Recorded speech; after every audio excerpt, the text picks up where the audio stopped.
નમસ્કાર. તમે જોઈ રહ્યા છો તાપી લોક સમાચાર. સોનગઢના અનંત રેસિડેન્સી વિસ્તારમાં રહેતા નાગરિકોના સ્વાસ્થ્ય સાથે ગંભીર ચેડા થઈ રહ્યા છે. માહિતી મુજબ અનંત રેસિડેન્સીની બાજુમાં આવેલી જમીન પર મોટા પ્રમાણમાં કોલસાના ઢગલાઓ ખડકવામાં આવ્યા છે. સ્થાનિક સૂત્રોનું કહેવું છે કે અહીં કોલસાનો મિની પ્લાન્ટ શરૂ કરવાની તૈયારીઓ ચાલી રહી છે.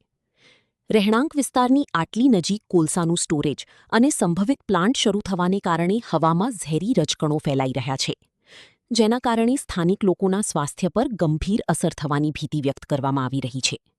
ખાસ કરીને શ્વાસ સંબંધિત બીમારીઓનો ખતરો વધી રહ્યો છે. સાથે નગરપાલિકા દ્વારા બનાવવામાં આવેલ વોકિંગ ટ્રેક પણ હવે પ્રદૂષણની ઝપેટમાં આવી ગયો છે. સવાર અને સાંજના સમયે શુદ્ધ હવા માટે આવતા હજારો લોકો હવે પ્રદૂષણથી પરેશાન થઈ રહ્યા છે, જેના કારણે સ્થાનિકોમાં ભારે રોષ જોવા મળી રહ્યો છે. રહીશો દ્વારા તાત્કાલિક કોલસાના ઢગલાઓ દૂર કરવાની માંગ ઉઠાવવામાં આવી છે. સાથે જ પ્રદૂષણ નિયંત્રણ બોર્ડ અને સ્થાનિક પ્રશાસન પાસે કડક કાર્યવાહી કરવાની માંગ કરવામાં આવી રહી છે. હવે જોવાનું એ રહેશે કે જવાબદાર તંત્ર આ ગંભીર મુદ્દે કેટલી ઝડપી અને અસરકારક કાર્યવાહી કરે છે.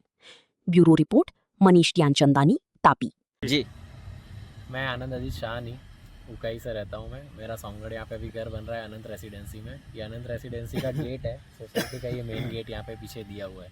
इसके ही सामने अभी आप देख सकते हो कि यहाँ पे अभी कोलसे का लोडिंग उतर रहा है सब, और इसके सामने इन लोगों ने मिनी क्रशर बना के रख दिया है, जिसमें कि इन लोग कोलसा और मिट्टी को अलग करने वाले। और यहाँ देख सकते हो कि आजू बाजू रेसिडेंस एरिया है और सामने भी रेसिडेंस एरिया है।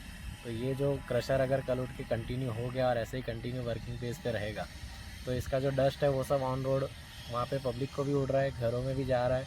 और एक्चुअल है ये कोलसा, जो बंदा थर्मल में नौकरी करता है उसको भी आइडिया है कि कोलसा कितना हानिकारक है और वो सांस लेने में कितना उसको तकलीफ़ देता है। तो हमारी सिर्फ ये विनती है कि भाई ये चीज़ को आप रोको, और ये कोई यहाँ पे वैलिड नहीं है क्योंकि ये रेसिडेंस एरिया है, कॉमर्शियल एरिया नहीं है, ना इंडस्ट्री एरिया ही है। और एक चीज़, ये जगह अभी भी NA नहीं हुई है, प्लस ये रेसिडेंस में भी गिनाती है ये जगह, इसलिए आप इसको यहाँ पे इम्प्लीमेंट नहीं कर सकते हो। हमारा सिर्फ इतना कहना है।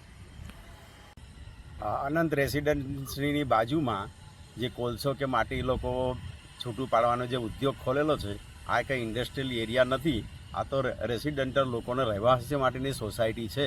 તો આ ગેરકાયદેસર છે એ અમને લાગે છે. તો પવન આવે તેની અંદર આવે, વરસાદ આવે, બસ ઝીણા ઝીણા કણો ઘરોની અંદર જાય, થર્મલની અંદર ઉકાઈની અંદર આવતી હોય કોલસી, તો આ બિલકુલ નજીક સોસાયટીની અંદર ના આવી શકે.